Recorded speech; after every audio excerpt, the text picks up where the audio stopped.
আজকের গল্প ময়লা কাপড়। একটি শিক্ষামূলক গল্প। এক সদ্য বিবাহিত স্বামী স্ত্রী দম্পতি এক ভাড়া বাড়িতে গিয়ে ওঠে। পরের দিন সকালে যখন তারা চা নাস্তা করছিল, তখন স্ত্রী জানালা দিয়ে দেখল সামনের বাড়ির ছাদের রশিতে কিছু জামা কাপড় রোদে শুকোতে দেওয়া হয়েছিল। তখন স্ত্রী বলে উঠল, আমাদের পাশের প্রতিবেশীরা মনে হয় জামা কাপড় ধুতেই জানে না। দেখো দেখতে কতটা ময়লা লাগছে। স্বামী তার স্ত্রীর কথা শুনছিল, কিন্তু অতটা ধ্যান দিল না।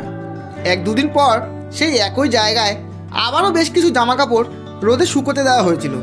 স্ত্রী দেখে আবারও একই কথা বলল, কবে শিখবে এসব লোকেরা জামা কাপড় ধুতে? জামা কাপড় কীভাবে পরিষ্কার করতে হয় এরা মনে হয় জানে না। যখন কাপড় এতটা নোংরা, তাহলে বাড়ির লোকেরা কতটা নোংরা হবে কে জানে। কি জানি কোথা থেকে চলে আসে এসব লোকেরা। স্বামী তার স্ত্রীর কথা শুনেই যাচ্ছিল, কিন্তু এবারও সে কিছুই বলল না। কিন্তু ইদানিং তো এটা প্রত্যেক দিনের রুটিন হয়ে গিয়েছিল। যখন স্ত্রী জানালা দিয়ে পাশের বাড়ির ছাদে কাপড় মেলা দেখত, তো তাদের সম্বন্ধে আজে বাজে মন্তব্য করা শুরু করে দিত। এর মোটামুটি মাসখানেক পর আবারও একদিন স্বামী স্ত্রী দুজনে মিলে চা নাস্তা করছিল।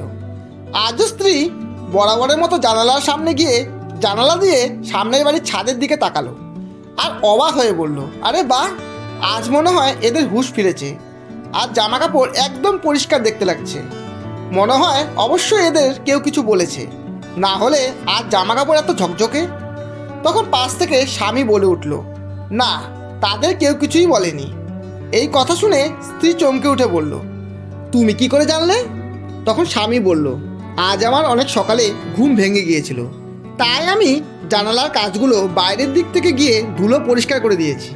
তার জন্য আজ তোমার জামা কাপড়গুলো দেখতে এত পরিষ্কার ঝকঝকে মনে হচ্ছে। এরপর স্বামী তার স্ত্রীর উদ্দেশ্যে বলল, আসলে আমরা অপরকে কিভাবে আর কোন নজরে দেখব সেটা নির্ভর করে আমরা নিজেরা আমাদের নিজেদের ভেতর থেকে কতটা পরিষ্কার, কতটা স্বচ্ছ তার উপর। অন্যের সম্বন্ধে ভালো খারাপ বলার আগে নিজের ভেতরের স্বচ্ছতা আগে দেখে নেওয়া উচিত। স্বামীর কথা শুনে তখন স্ত্রী তার ভুল বুঝতে পেরেছিল এবং নিজের উপর তার খুব লজ্জাবোধ ও নিজেকে খুব ছোট মনে হচ্ছিল। গল্পটি শেষ অবধি শোনার জন্য অসংখ্য ধন্যবাদ। গল্পটি ভালো লাগলে একটা লাইক অবশ্যই দেবেন এবং বন্ধু ও আপনজনদের শেয়ার করে চ্যানেলটি সাবস্ক্রাইব করে পাশে থাকবেন।